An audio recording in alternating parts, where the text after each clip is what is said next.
Ladies and gentlemen, welcome back to the True Life Podcast. I hope everybody's having a beautiful day. Hope the sun is shining. Hope the birds are singing. Hope the wind is at your back. Got a great show for you guys today. Ladies and gentlemen, some men come with tools, others with teachings, but every once in a while, someone shows up with a torch and a blueprint for burning down the bullshit we call success. Steven Twohig isn't here to fix your surface level symptoms. He's not your coach. He's your cartographer for the unknown.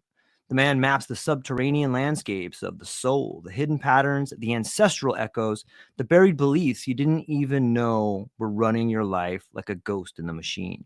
He's been doing this work for nearly 25 years, not as a guru or a hilltop, but as a guide in the trenches, helping leaders, entrepreneurs, and seekers tear down what no longer serves and rebuild a mind state that serves the mission, balanced, embodied, and burning with purpose. This isn't therapy. It's unlearning the lie. This is a strategy for the soul. This is rebellion against your inner saboteur.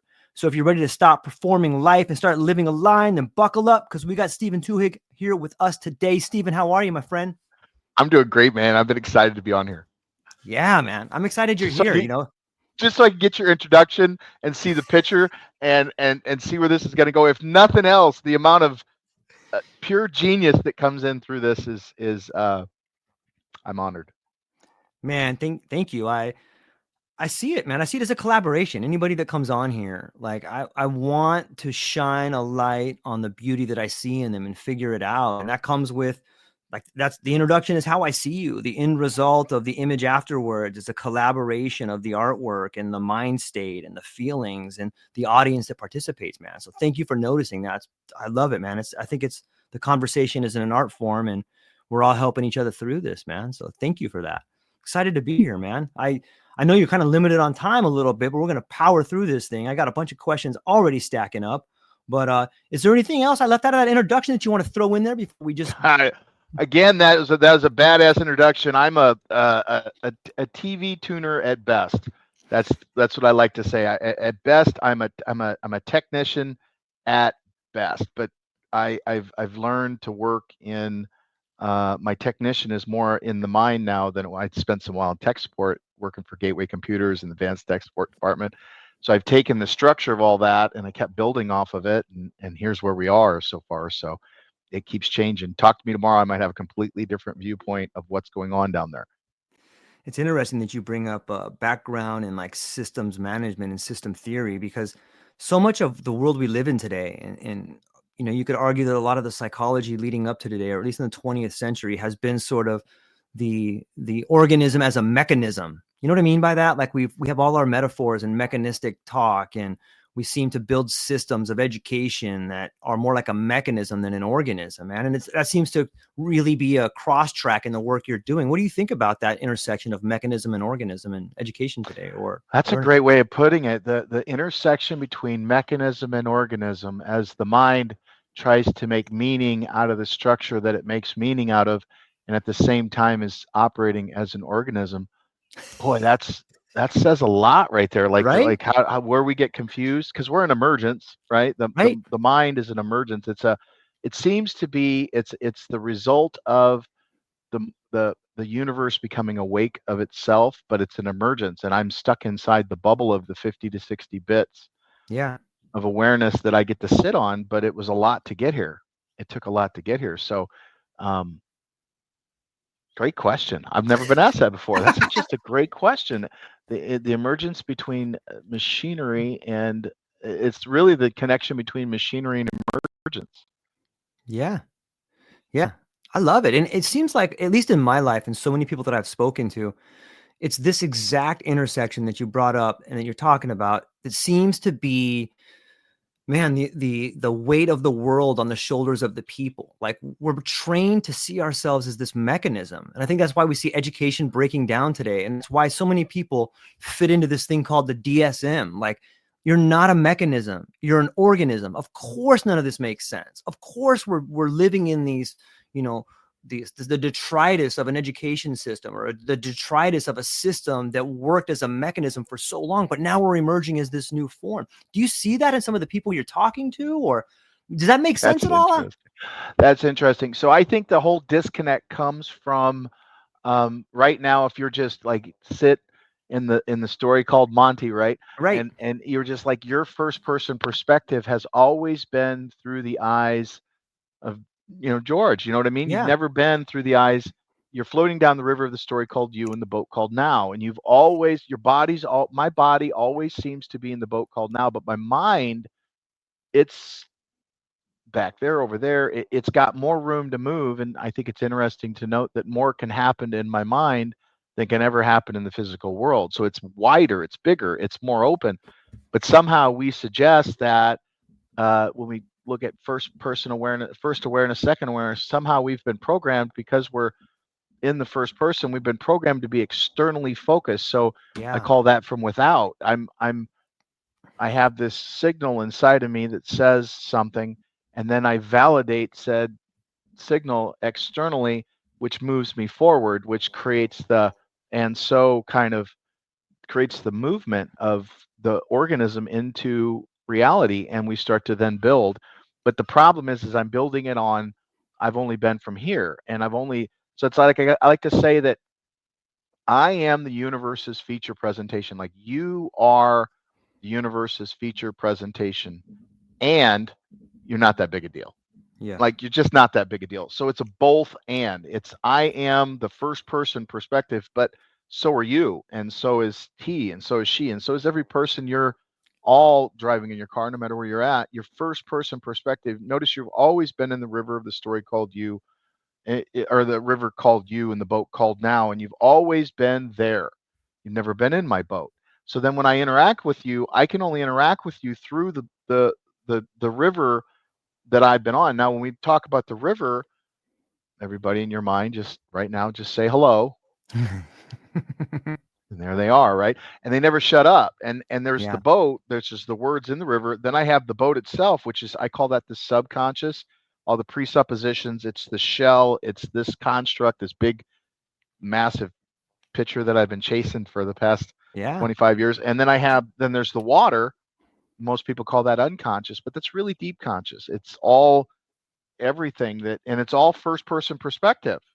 It means you're you, but you're not. You're also me. I'm not God, but I'm not God. That kind of thing. And it's all that layering has to be adjusted, has to be recalibrated, because it's all based around first person, survival rooted. Like National Science Foundation suggests that 87% of your thoughts are survival rooted. 95% of them are repetitive. We keep thinking the same things over and over, week after week. They may change, the color may change to protect the faded, but at the end of the day, I'm thinking the same thing over and over and over. And 87% of the substance, the water that I'm floating on, is survival rooted, first person. We've been trained, and it's all we were born here. We came through what Stanislav Gross calls the 4 matrices of birth. We came in here this way. It was all trauma rooted, and our mind is survival rooted. So it's constantly looking for that birthing process, which is what him and Joseph Campbell got together, and he said, the hero's journey is the birthing process.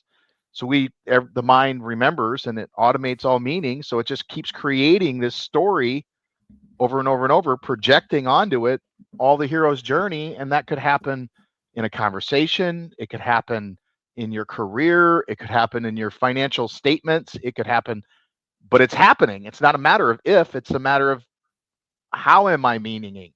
How am I meaning? Not what do I mean? How do I mean? Because I how in a certain way. I mean in a certain way that is Steven, and that's an emergence. And we're just constantly doing that. We don't know it, but we are. So I think that's where, when we go back and we look at the school system, is just half off, where we're always looking at the material world and the external, and we don't go, okay, but I can only make meaning through Steven. I can't make meaning through you, but all the teaching we have is third person. But there is no third person. Not really. There's somebody's account of first person, but there is no third person perspective. There's only the first person perspective, and then somebody telling them what they saw at the end of the day. And that has to be taken into the equation, but it's not taken into the equation, which throws us a half a step off. So now I'm coming from without, and now I'm feeling not enough. There's a part of me that feels not right. I swallow right here. It's caught in my throat. It blocks my communication.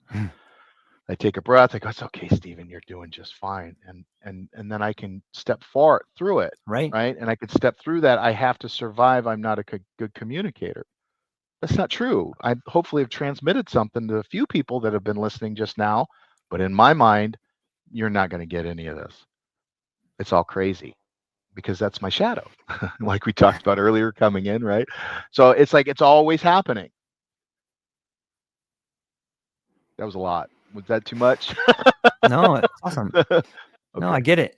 Your reality is reality, even though it's not reality in actuality. It's a difficult, I mean, it's a lot of words, but at the same time, it makes a lot of sense. You know, we have this whole idea about the world we live in, but it's just our reality. It blows my mind. I want to jump in here. We got Clint coming in with a question. He says, what was the first lie you unlearned that set your soul on fire? The first lie that I unlearned that set my soul on fire, April 14th, 2000, I was headed into my first shadow ceremony. And I remember standing at the door. And it was 20. Here's the thing. It was 25 years ago today. Today is my 25-year anniversary for practicing. I call it depth work, shadow-informed depth work. Shadow work is what it is. And it was the first time I remember standing at the doorway, and it was Mankind Project, mkp.org. And the guy at the doorway warned, he said, you're about to walk through this door. Life as you know it will never be the same again. Do you understand? And I said, yes. That was the first lie. I had no clue. I was so asleep. I'm still so asleep. I mean, don't get me wrong. When I say I'm a TV tuner at best, I bump my head up against any one of these on a daily basis. I'm not some guru that sits up here floating, walking across water. No. If I tell you you're going to bump your head there, it's because I've done it a couple times. I got the bruise to match it. You know what I mean? It's nothing like that. And on April 14th, 2000, I walked through the door and I stepped on the carpet. Specifically, it was a gauntlet process. I stepped through. I'm not good enough. None of this will matter. And I think, I wasn't prepared to answer this question. You're toxic, I think is what it was. Those were the first three, but I didn't really step by them. I just got a taste. You know what I mean? It was just enough of a sliver, but that sliver was like, it was like giving a blind, deaf, dumb, starving, standing in the middle of the ocean, giving them or in the middle of the desert, just enough water to know I was going in the right direction. Yeah. And I made a decision right then and there that this is going to be the work that I do. And that was 25 years ago today, as a matter of fact. Congratulations. Yeah, thank you for that. That's for me. Again, I'm not there's a lot of people that they have their superpower is a lot more. They come and there's people that will, the geniuses I got to work with, they recited poetry would drip from their lips. If you've seen, there's a movie called The Work, which is about Folsom Prison. All those gentlemen I've got to work with, and one of them would go, Zimbabwe, shoot. Man, we would all just kind of in it, it was like reality would shake when they spoke.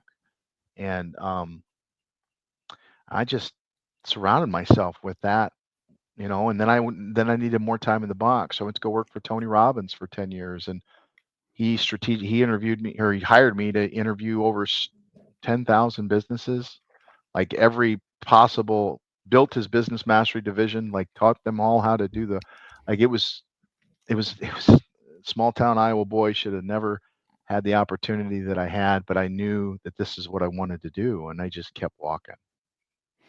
So I love that, man. Thank you for sharing it. Thanks, Clint, for coming in with that epic question. Great question. Yeah. Epic. I got an amazing audience. What along that road, like 25 years is a long time to do anything.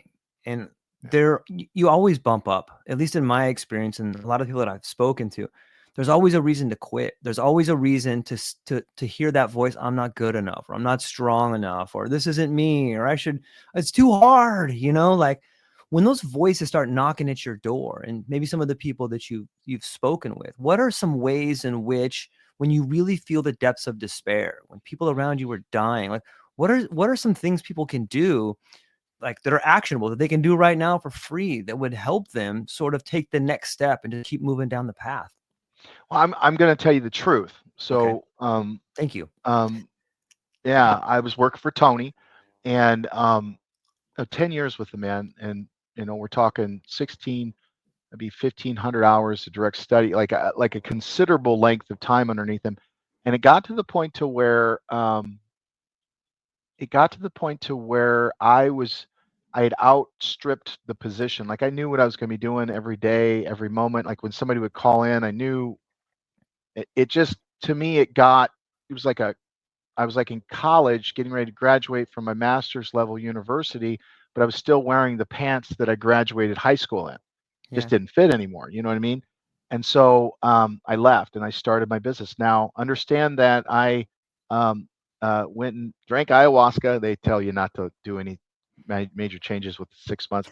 I waited. It took me about 2 years to know that I need to leave. It was like touch, tap, 2x4. The universe touched me in my heart, tapped me on the shoulder, then hit me in the back of the head with the 2x4, that kind of thing. That's hilarious. Well, it was the 2x4. And I went and drank medicine because I needed clarity, and the medicine cracked me open. It showed me where I was at. It helped me align. It brought this thing that's behind me farther out into the what I was working on in this piece. And so I drank the medicine. A week later, I quit my job with Tony. 2 weeks later, COVID hit. I quit a business that should have, again, I could get all the financial support that everybody got, but I didn't have my tax ID.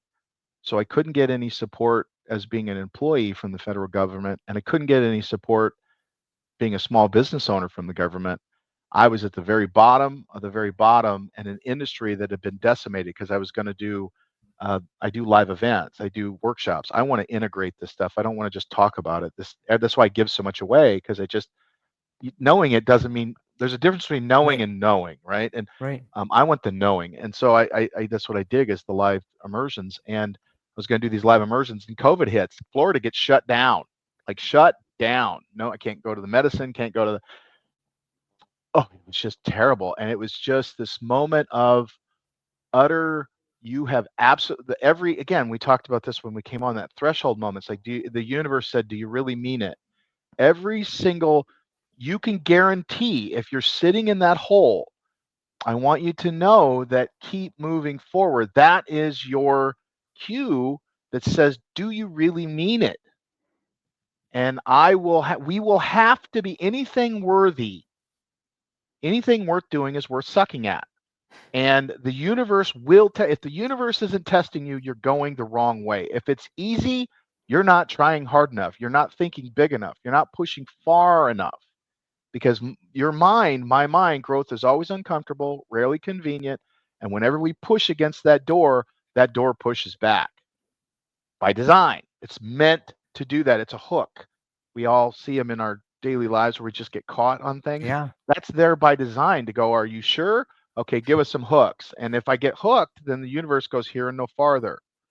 And that's all the farther we go. And so I think that if you're in that space where man, you just started something big, good on you, man. And if you're having a hard time, even better, because that means that you're pushing far enough fast now. Now the question is can I push past that pain? Can I figure out a way? Because consciousness always finds a way through. You think of a seed. When you plant a seed inside the ground, when you plant that seed in the ground, that seed doesn't know that it's going to be growing leaves. It has no idea what it is.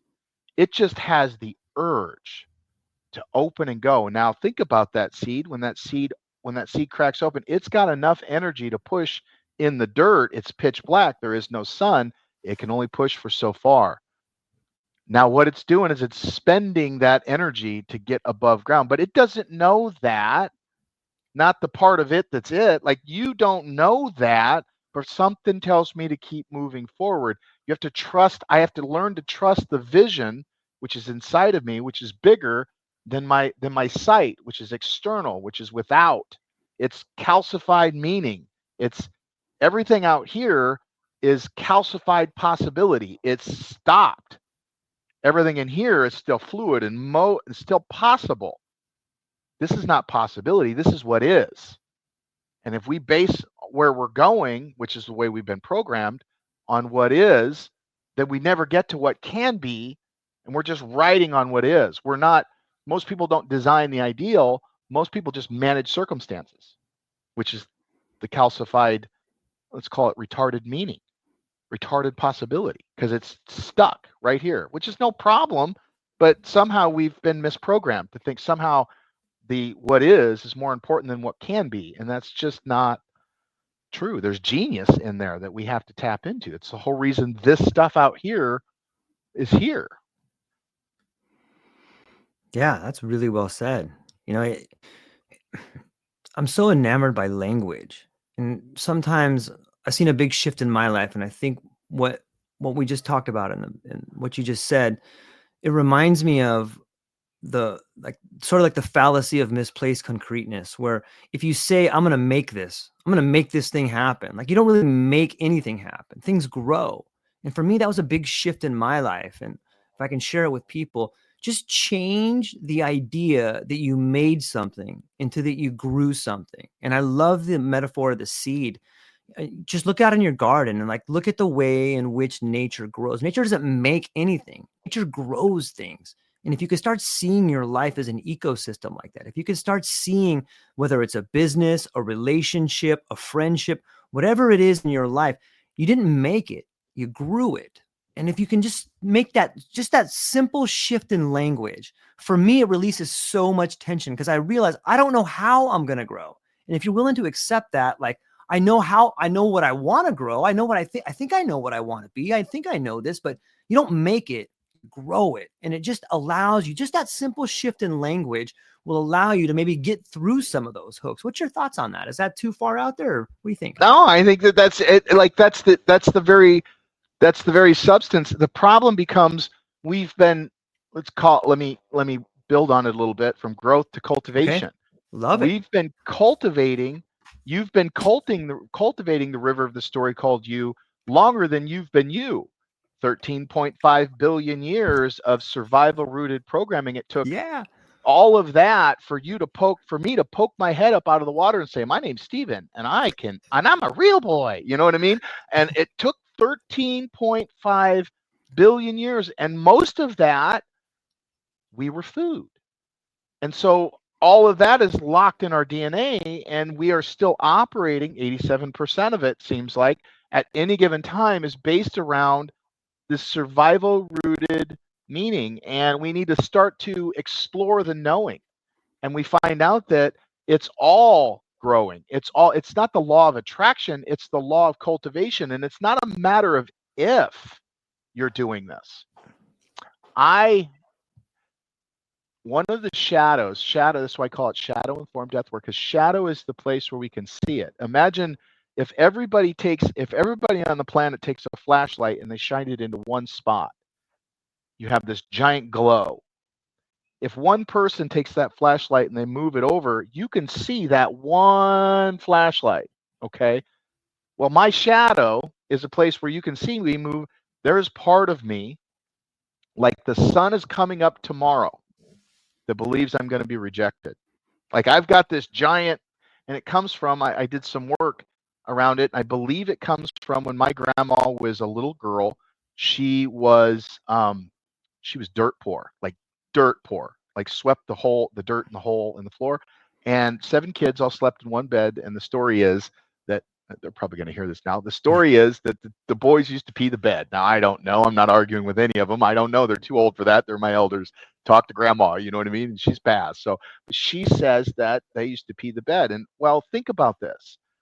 When you get up as a little girl, little boy in the morning, you can change your clothes, but you're not going to get that pee off your skin. That's going to smell. And now you have to go to school because you don't have time to clean yourself now. Now, I did this work where I'm actually handing my grandmother these white garments, and now I can see when my reject, the part of me that's certain you're going to reject me, what that is that's the defense mechanism that came into play from I believe that's where it came from. It could have come from lifetimes ago, but where I can track it to is that moment where And now in my mind, like a tongue going to the tooth, I can feel where that part of me comes online. The problem is I don't know that again, we project that onto the wall, and now I'm trying to fix it externally, trying not to be rejected. Now here's the question. If you had a certainty that you were going to be rejected, what do you think the one job you probably should not do in this world if rejection was a problem? I don't know if you could do anything. Sales was the job that I picked. Sales. And for most of my life, most of my adult life, what I worked in is the sales department. Now, why would I be attracted to a role where I would have to literally face rejection as my primary job? Seems like a test to me. Seems like the universe trying to help you get past something that's been in your family for generations. Yeah, well, you see that the mind can now project. That's exactly right. It now has the scene necessary to project it on the wall to try to, now projection starts to look like what it is, which is a natural, I think it's a feature that the mind has developed to allow an evolved mind to expel meaning that needs to be expelled. And my mind, the Joseph Campbell hero's journey, my mind is embedded all the way back to the beginning of time. Roy talked about story sense. One of your previous episodes talked about go back and watch that if you haven't heard yet. Like, go back, great episode. And he talked about story. Well, what is that? That's the structure. That's the way that we make meaning through story. So now, if I can get this person to not reject, maybe I'll be able to let go of that part of me that feels rejection. The other piece is, because I feel rejected, like I'm certain you're going to reject me, now above, so below, so within, so without. Now the mind feels comfortable. My wife, I like to call her the angel of death. How does she like that? Well, she's a hospice nurse. Okay, all right. She's the angel you hope and pray shows up when you're dying. Like, she knows, we're working towards psilocybin assisted end of life. She's going towards her doctorate. Like, we're not talking just a little bit angel of death. I'm talking about, she knows death. She knows that process fractally better than anybody that there's nobody that knows it more. I'm certain of that. She's on the ground, right? One of her shadows is terrible crisis. Why would somebody that has a certainty that there's a terrible crisis in their life, why would they take a job in nursing? Well, because it allows the mind to play the game. The problem is, we've not been trained that the mind has developed an evolved system to try to cleanse out what's going on so that it can step into the next space. Yeah. And that's happening. It's not a matter of if. You see the world and you look at all this stuff and you go, well, we're going. That's why I believe, like Eckhart Tolle talks about, we're right where we need to be. Like, no, we need to change, or else, don't worry, it's gonna happen. It's not a matter of if, it's gonna you could see it in the world. People are waking up.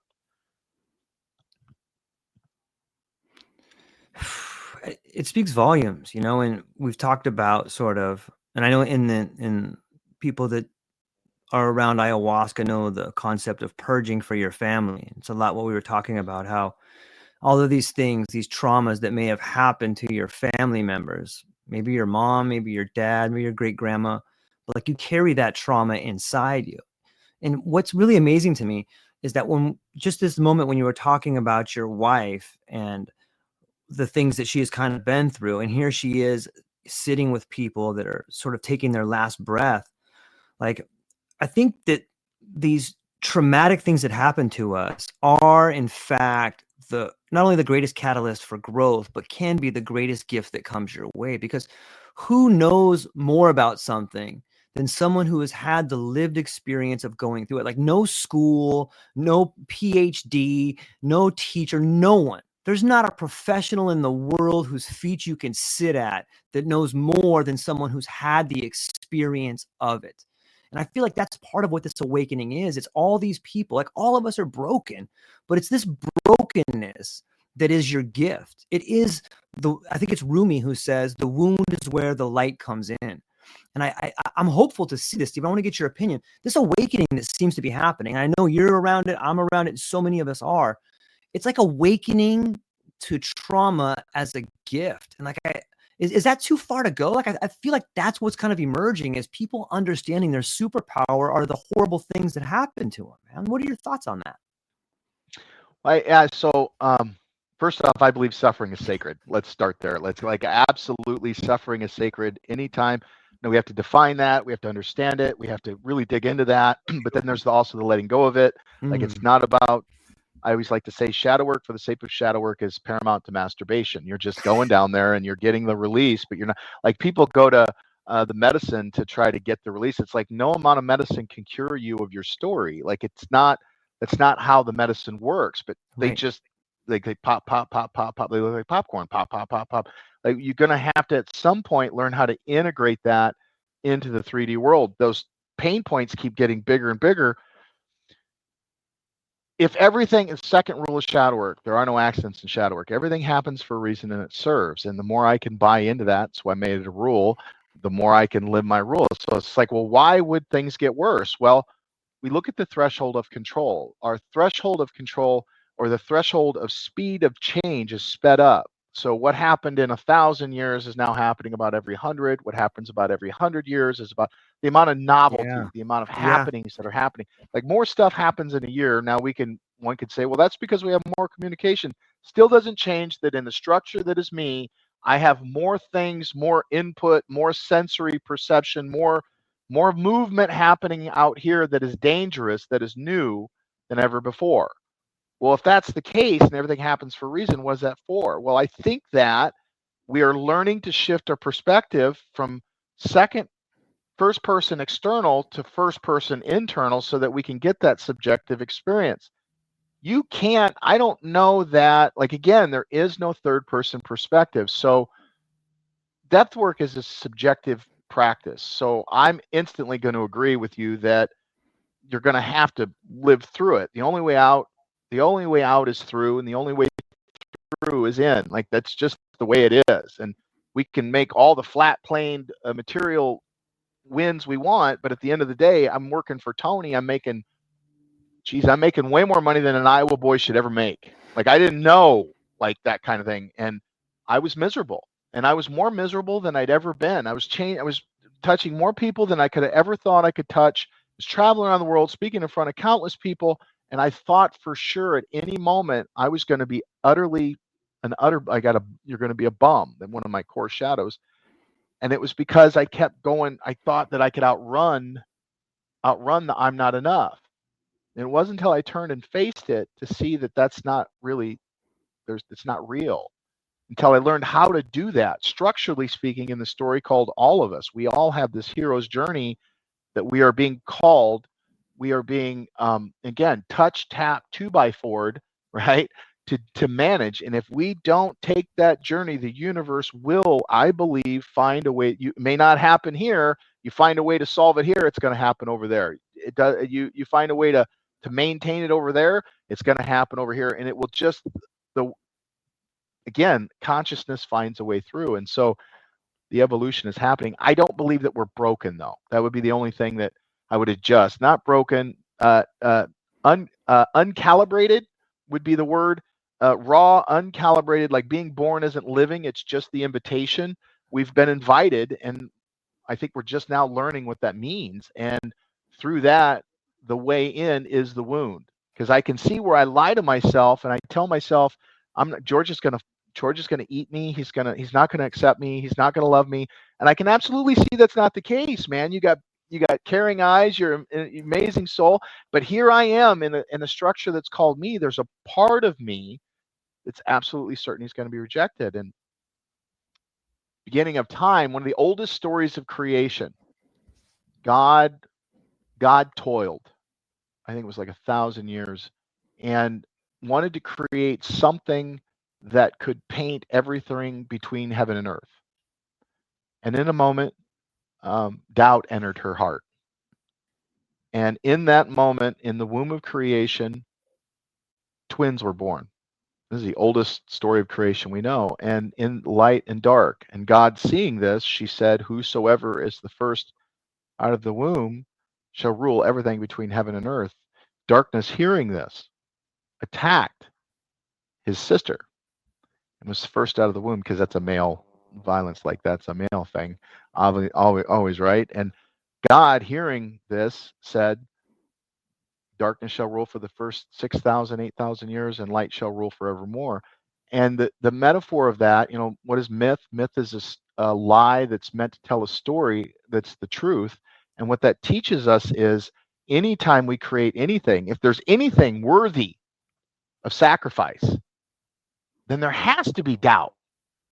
There has to be that I'm going to be sitting in my house, jobless, wondering, why did I quit that job that I made all this money so that I could be homeless and broke and alone and all that. I have to have that doubt, because it's part of the very womb of creation. Creation itself requires, you can't have light without the shadow. The closer to the light, the longer the shadow.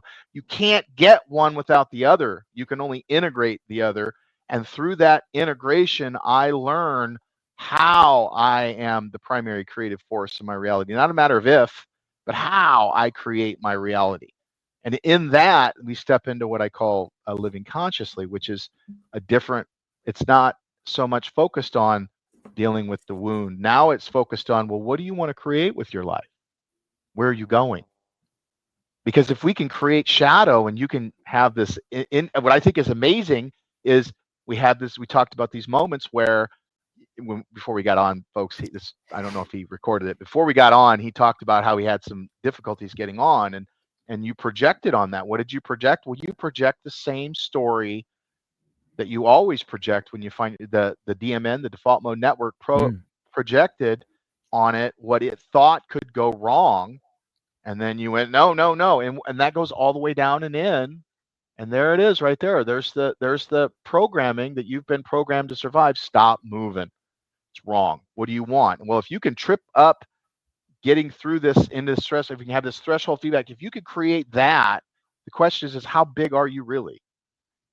Because you're creating faster fingertips. Now we get into the point to where my wife and I have these shadow contracts where she gets out of it. I can feel, we get out and we're going on, we're talking, where do you want to go on date night? And now I feel like she's trying to trap me in the basement, and she feels like I'm trying to abandon her, and it's all done underneath the water. We don't know any of that's going on, but we're at the top of it, and we feel there's this pull in the relationship where we just can't seem, because I project my shadow onto you, and you project your shadow onto me. Like the Jerry Maguire lie, you complete me. Yeah. That's happening. That's happening. And that for me is the very interesting thing. It's like you're floating down the river of the story called you and the boat called now. I've never been in your boat. I don't even know what your boat looks like. But somehow we're able to interact and agree that we agree on what's happening, even though you're not seeing, this is not the same color you're seeing. Like when I say happy, you say happy, the mind deletes, distorts, and generalizes, but somehow underneath the water where we're not connected, we're connected, because we're agreeing to tell each other a story so that you can go into your shadow and I can go into mine, and we can have some kind of a conversation. I can feel like it was my fault. You can feel like it was your fault, whatever it is. That's going on. And we have to look at that. So we're being invited to go deeper past the surface, past the material world, into the depth of who we are, so that we can bring the genius out, so that the authentic you that took 13.5 billion years for the earth to fruit can sing its song. And I can sing mine. And together we create this third song that is another layer of the evolutionary construct that we're living out of. That's what I think is going on. That's deep. That's deep. I love it. I'm a huge fan of relationships and projection, and I think it really helps us understand who we are by finding people we can argue with. Because how do you know what you know unless someone tells you what they know? And then hopefully we come to these agreements. Who do we got here? We got the great Benjamin C. George. He says, he's coming in over here, and he says, this is nonsense and completely wrong. The environment is one of a trinity of comments that are responsible for the unfolding of reality. He says there's no calcification of external reality. What are your thoughts? What do you got on there? In the story called him, he's 100% right. Right. It's that. I mean, that's easy. I mean, you are the sum equivalent of the meaning that you hold on to. I don't know if I can disagree or agree with them. I don't know that we're saying this. It's funny because it's like, well, there he is projecting on me somehow. My question would be, where is that rooted in? Because it sounds like we're saying the same thing, but there's this need to. I think you're right. Yeah, it's interesting to think that, there's a great philosopher called Graham Priest, and he wrote this book called True Paradox. And I think this is also the evolution of where we are now, is that multiple things can be true at once. And at least the world that I grew up in, like there was, and maybe this just speaks to me being naive and being a kid, and speaks to this, but a lot of the times we think that our truth is the only truth. But the truth is there's multiple truths happening all around. And I realized when I moved to Hawaii, like I had this idea of history, and like my vision, what I was taught in school was about World War II. Like, well, if there wasn't a Hiroshima, or if there wasn't a Pearl Harbor, there would never be a Hiroshima, and I had this sort of American view of the world. But when I moved to Hawaii and I started talking to some cool Japanese people, and we were talking about different histories, they have a whole different history than the history that I had. And they're both true. You know what I mean? His truth may not be true for me, and my truth may not be true for him, but it doesn't change the fact that they're both truths. And so much of this is what we're awakening to, is like, oh, I get it. You know what? They're both true. But that's a tricky concept for people to wrap their minds around, isn't it? Like multiple truths being true at the same time. Yeah, that's the thing, is like paradox. Truth sits at the corner of paradox and confusion, is the saying, right? And it's like, well, what is true? Well, again, we all are shining a flashlight of meaning that we've all agreed. I've agreed my meaning is this. I've shined my flashlight onto the external. You shine your flashlight as well. Get rid of there is anything there. But if enough of us shine our flashlight on the external, on this thing that doesn't exist, that thing that doesn't exist starts to take form. Again, that's been happening for 13.5 billion years. So when he says it's not real, it's like, yes, there is nothing down there. My second ceremony with Mother Aya, Mother tells me, I remember I blinked. Like I closed my eyes. Out here, it looked like I went to sleep, but in here, I woke up, and it was like I was more awake than I'd ever been awake before. Like the only way I explain it was more real than anything this is. And she looked at me, and we were in the middle of a conversation, and she said, "Yep, it's all pretend, it's all make believe, all the way down to the gaze of God." And then I woke up again. And I'm like, holy, what was that? And I looked around, and the trees had those, like on the dollar bill, they have the little eyeball, bunch of those all over it, and they were blinking, and it was, and I like, whoa. And I closed my eyes again, and I went back to sleep, or I woke up, depending on which side of the in the subjective experience story called Steven, I woke up. Out here in the calcified 3D world, that's not what happened. And now I'm in it. I mean, I'm feeling this amount of shame and pain and depth and just this raw wounding, right? The suffering. I'm in it. And I'm like, well, then why do we suffer? If it's all pretend and it's all make believe, all the way down to the gaze of God, then why did I get locked in the basement when I was 3 years old by my mom? Why did my mom run with bite? Like, why did this happen? Why did that happen? Why did I watch all my friends die from drug addiction? Like, what is all that? If it's all make believe, then why do we suffer? And she started laughing at me, and I woke up. Now, she didn't laugh at me like she was laughing. It sounds evil. It was more like, you precocious child, like you still don't get what all that is for. And it took about 36 ceremonies for her to finish that discussion. And so it's like, if I'm holding on to this hurts, and enough of us hold on to that, I think that imaginary thing that doesn't exist starts to take on form. Yes, sure. I believe that I am God having a human experience, but step out in front of a bus. If you don't believe a bus is there, please nobody do that, right? But if you don't believe a bus is there, you step out in front of a bus, you're still going to get hit by a bus because all of that meaning has been calcified. Steve Jobs held on to the idea of this until it became real. He called enough people into his circle, into his container, and they all held on to what they thought was his idea long enough for us to have this. That's what's happening everywhere. It's what's happening in business. It's what's happening in our lives. It's what's happening in that conversation between me and that great question, right? It brought all this out like we couldn't have gotten there any other way kind of thing. It's awesome. I know we're coming up on that 10:30 mark right here, Steven, and the conversation feels like we could keep going, man. I feel like we did about an hour and about like 4 minutes, and I still got tons of questions stacking up, but I'll get them all over to you. And but before I land the plane here, where can people find you? What do you have coming up, and what are you excited about? I'm going to give you guys something new. If you guys are on now, then you're getting something for the first. I don't even know if I have permission to give this, but I'm giving it anyways. evolvingmindproject.org is my 501. We have a 501c3 nonprofit that is committed to. My mission is to evolve the collective consciousness through engaging in the innate genius that's woven in the human condition, and we do that through creative and experiential workshops and trainings. And the goal is for us to pluck out the genius and explore what that is. And so if you go to the evolvingmindproject.org, it'll take you to the newer website that I'm just touching up. The team is just finishing the touches. You probably might see some links that aren't completely connected yet. Don't worry about that. There's a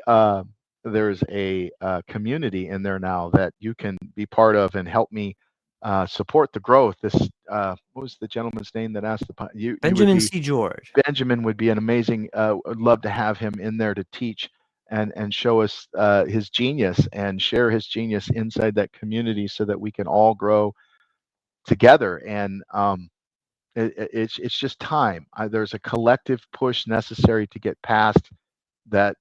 Benjamin and I are both seeing the same thing, but we're seeing it, and it feels like he's seeing something different, and it feels like I'm seeing something different, but I think we're seeing the same exact thing.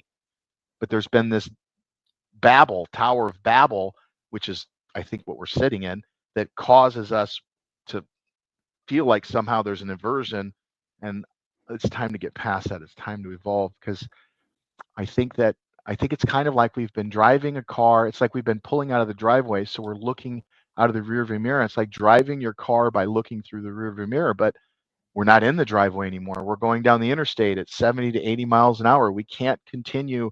What will happen tomorrow will look nothing like today. There will come a point very soon when a leader will not be able to continue to run their business. A person will not be able to continue to run their life by considering what happened yesterday as the map for what will happen tomorrow, because we will be moving way too fast. So the evolution is happening. It's just time. I love it. I see it too. I think that not only the change is happening, but the rate of change is accelerating at levels that are something we've never really done before. So that's right. I want to be mindful of your time, man. Thank you so much. Everybody go down to the show notes, check out the links. Thank you for being here today. Ladies and gentlemen, I hope you have a beautiful day. Hope you realize that you are the miracle. And if you believe in yourself, you can make it happen. You just got to find the courage to stay there and keep pushing forward. That's all we got, ladies and gentlemen. Aloha.